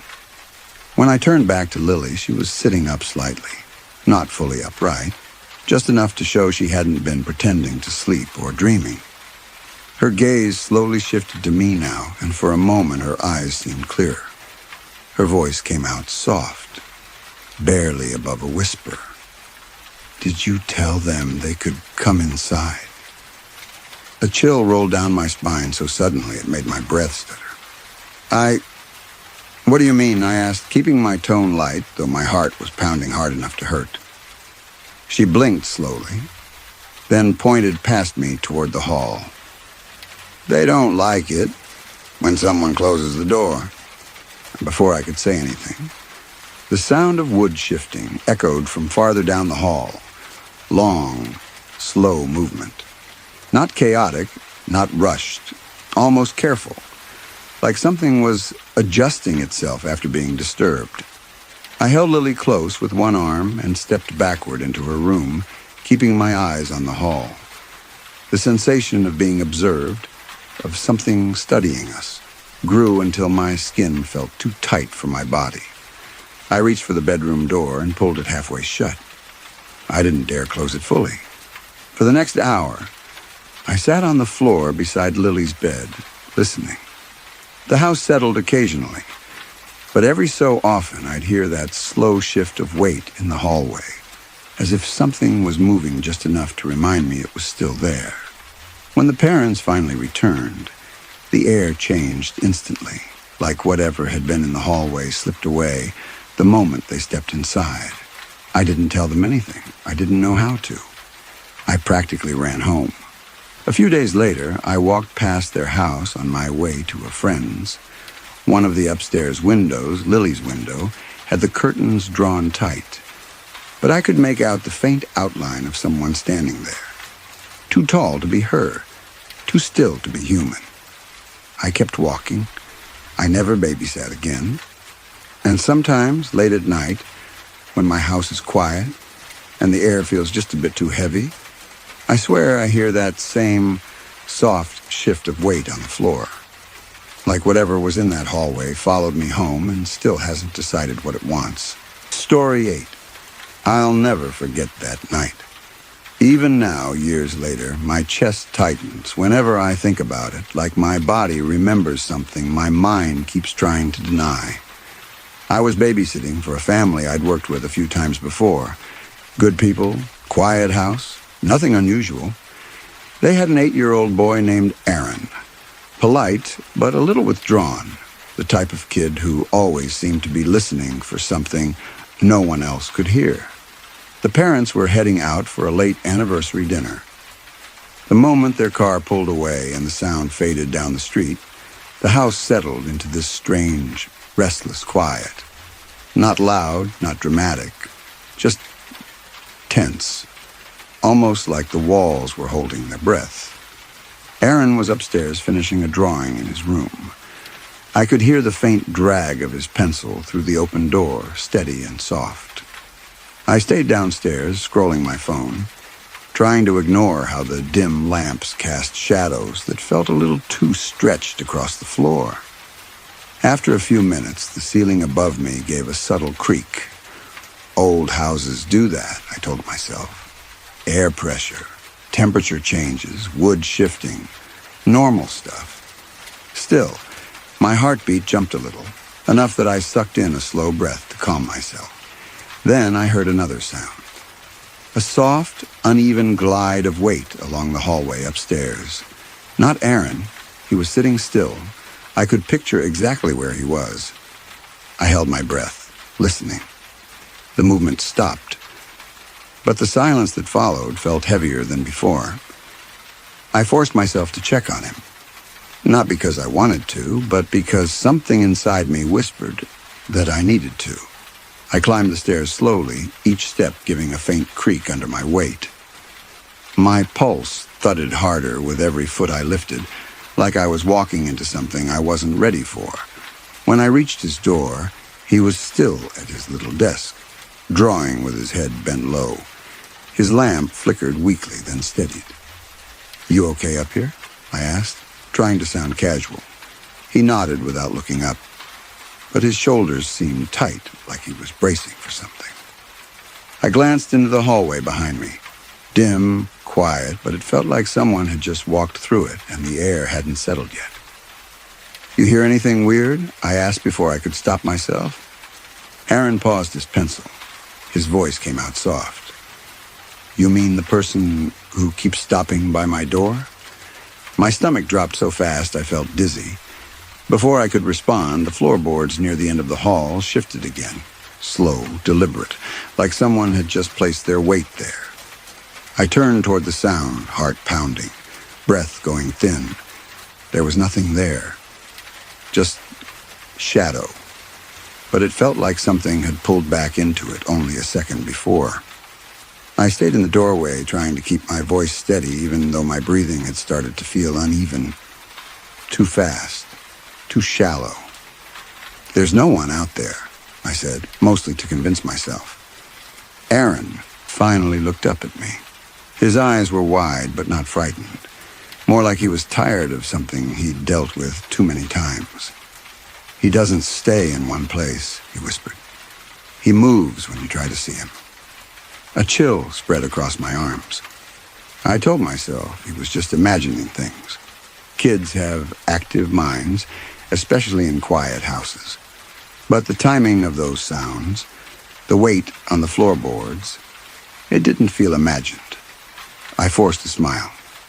"How about we go downstairs, watch something?" He shook his head immediately. "He doesn't like it when I leave my room." I didn't know what to say to that. The air in the hallway felt colder now, like a draft had slipped through, even though all the windows were closed. I glanced down the hallway again and felt very distinctly, the sense of being watched, not from any particular spot, but from everywhere the shadows touched. I stepped into Aaron's room and closed the door partway, leaving it open enough to see the hall, but not enough for the dark to feel like it could reach in. The room felt safer than the hallway, warmer. I sat on the edge of his bed while he kept drawing, though now his pencil moved slower, like he was listening for something too. A few minutes passed.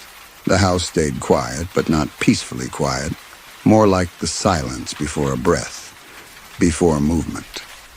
Then the lights dimmed, just slightly, the way they sometimes do during a power fluctuation. The lamp flickered again, and this time it struggled to stay steady. My heartbeat sped up in response, pounding so hard it felt like it might shake my ribs. Aaron didn't look at me. He just said very softly, "He's close." My mouth went dry. I turned toward the doorway. The air in the hall seemed thicker than before, almost wavy, like heat rising off pavement, but cold. A shape didn't form, nothing stepped forward, but the darkness looked wrong, stretched, like something was standing in it, taking up space without revealing itself. I stared until my eyes burned, but the moment I blinked, the feeling shifted. I thought I heard the faintest whisper of breath, slow, drawn out, too close to be imaginary. I grabbed Aaron gently. "We're going downstairs," I said, more firmly this time. He resisted for a second, then stood, clutching his drawing. As soon as we stepped into the hallway, a floorboard to our right dipped under pressure, like someone was standing there, leaning forward. My pulse spiked so quickly I felt lightheaded. I didn't look toward it. I couldn't. We moved fast down the stairs, my hand gripping the railing so hard my fingers ached. The air seemed to press against our backs, as if something followed but never quite touched us. Once we reached the living room, the lights brightened again. The pressure lifted. I could breathe a little easier, though my chest still felt tight. Aaron sat on the couch, knees pulled to his chest. I sat beside him, listening, really listening, to the house. For a moment, everything stayed perfectly still. Then, from upstairs, the faint groan of a floorboard shifted again. Slow, heavy, deliberate, as if whatever had been watching us was now walking toward the top of the stairs. The sound stretched through the quiet house, a low shift of weight that made the hair on my arms rise. Aaron pressed closer to me, his breathing shallow and quick. Mine wasn't any better. Each inhale felt tight, like the air itself resisted being pulled in. I kept my eyes fixed on the base of the staircase. Part of me expected to see something. An outline, a shadow stepping into view, but nothing appeared. The empty space at the top of the stairs stayed still, yet the silence around it felt focused, aware. Another gentle creak followed, this time nearer the center of the upstairs floor. I didn't want to admit it out loud, but it sounded like whatever had been in the hallway was pacing. Slow, steady, unhurried, as if it knew exactly where we were. I swallowed hard. "It's okay," I whispered to Aaron, though my voice felt thinner than I meant it to. He didn't look convinced. "He does that when he's deciding," he murmured, not taking his eyes off the stairs. "Deciding what?" I asked before I could stop myself. Aaron just shook his head. "He never tells me." Something about the way he said that made my chest tighten.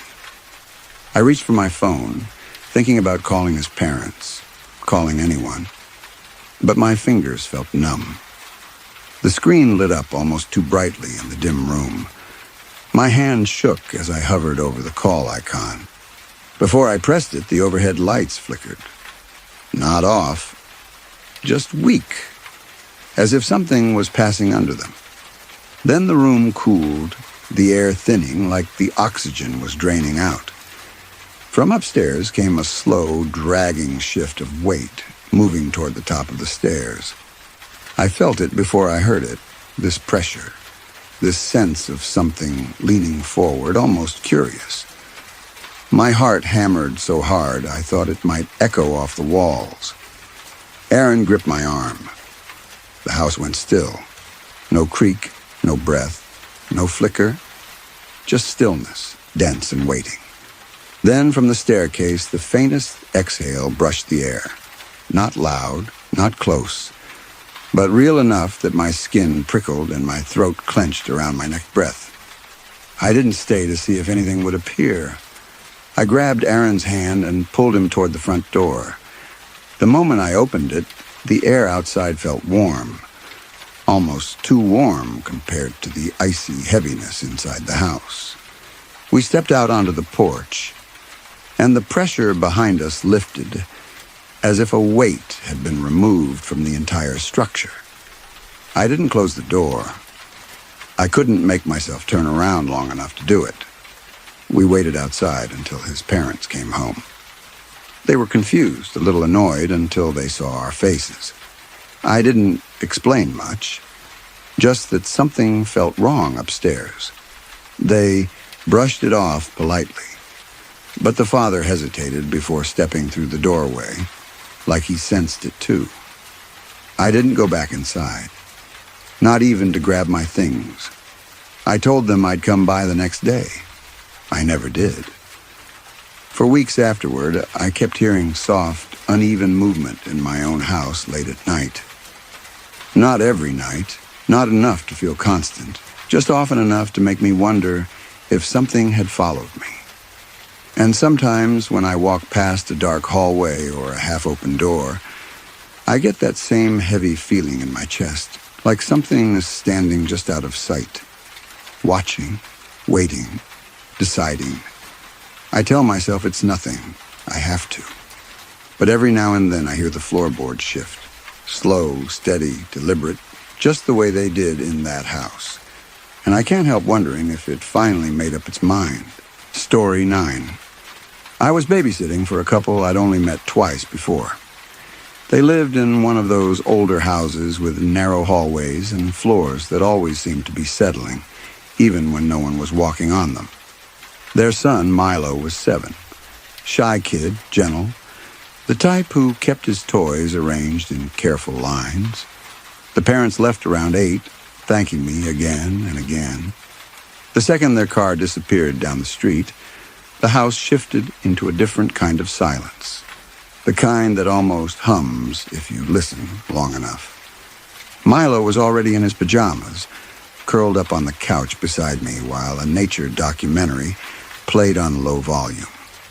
The soft glow from the TV lit the room just enough to make the corners look deeper. Every so often I thought I saw movement in the reflection on the screen, but it was always just Milo shifting or the shadows stretching when the light changed. Around 9, I told him it was bedtime. He didn't argue, just held my hand as we walked upstairs. His room was at the end of the hall, the doorway framed in soft nightlight glow. I tucked him in, turned on the little star projector he loved, and sat on the edge of his bed until he drifted off.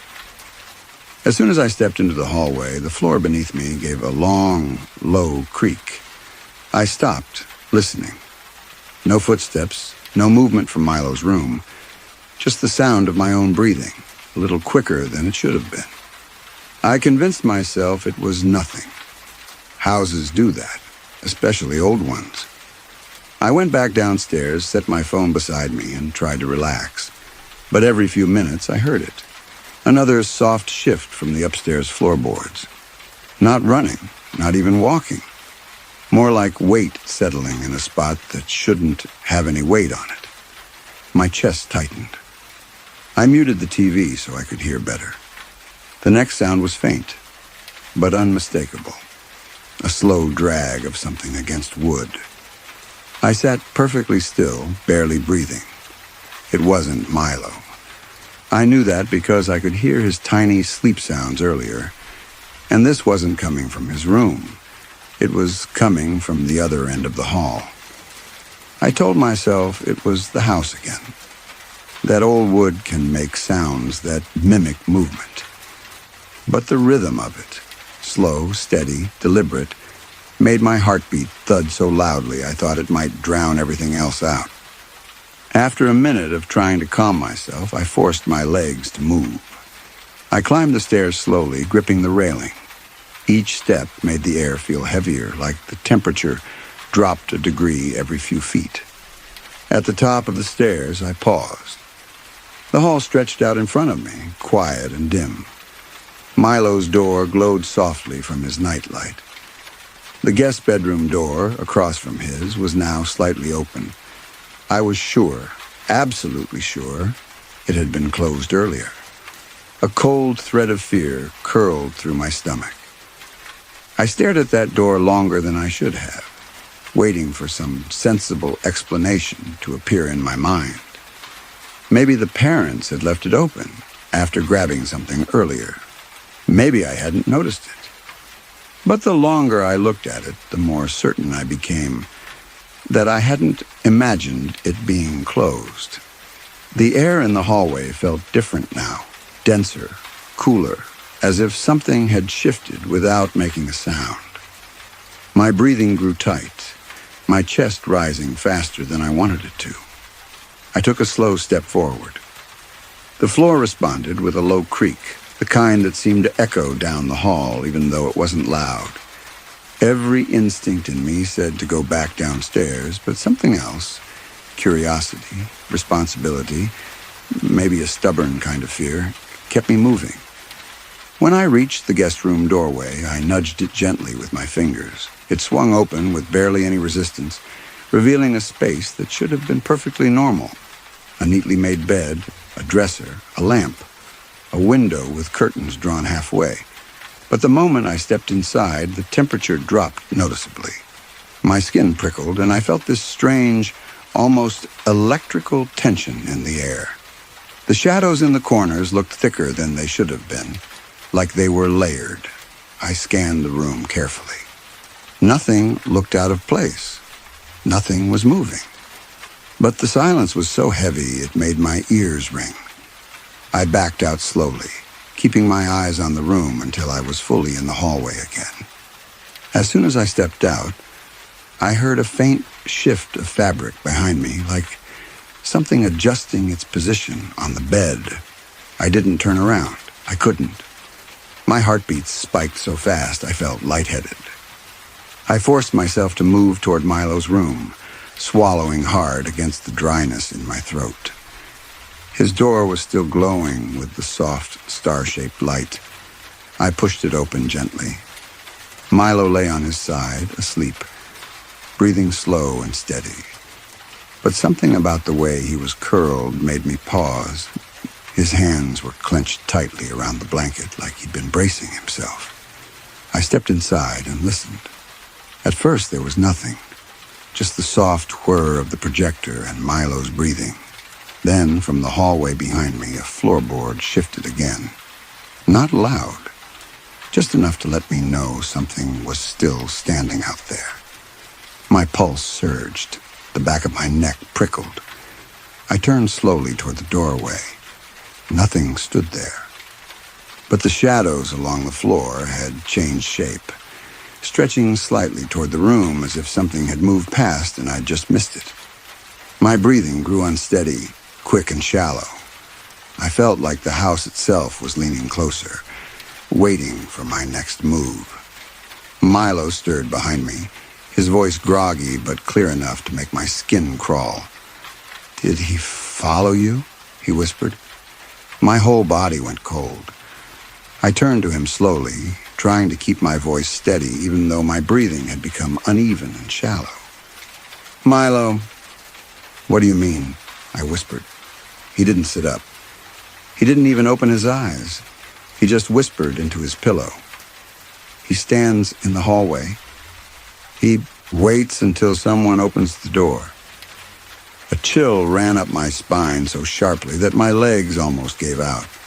I glanced back toward the doorway. The hall was quiet again, still as stone, but there was a pressure in the air, like someone was there just past the line of light, holding perfectly still. I stepped closer to Milo's bed. instinctively trying to protect him, even though I didn't understand what I was protecting him from. My heartbeat thudded hard enough that my chest felt tight. Too tight. "Milo," I said softly. "What does he look like?" He squeezed his blanket tighter, the fabric creaking in his fists. "I don't know," he whispered. "I only see him when I don't look at him." My mouth went dry. The room suddenly felt colder, the edges of everything seeming sharper, more defined. The star projector flickered once, then steadied. But the moment it dimmed, even for a second, I heard it. A slow inhale from the hallway. Long. Careful. Like someone drawing breath after watching us in complete stillness. I backed toward the bed, barely able to breathe. The air felt too thin, like each breath wasn't enough. I knew I needed to get out, get Milo out. But my feet felt heavy. Like the floor wanted to hold me in place. "Milo," I whispered. "We're going downstairs now." He sat up without arguing, which scared me more than anything. He grabbed my hand, his small fingers ice cold, and we moved toward the doorway together. Each step felt louder than it should have, even though neither of us was making much sound. As soon as we reached the hall, a board farther down let out a long, strained creak, like someone slowly shifting their weight to face us. I didn't look. I couldn't. If I saw anything there, even a shape, I knew I'd freeze. We hurried down the stairs, my breath shaking with every step. The moment we reached the bottom, the air loosened as if whatever was upstairs had stopped following, but was still listening.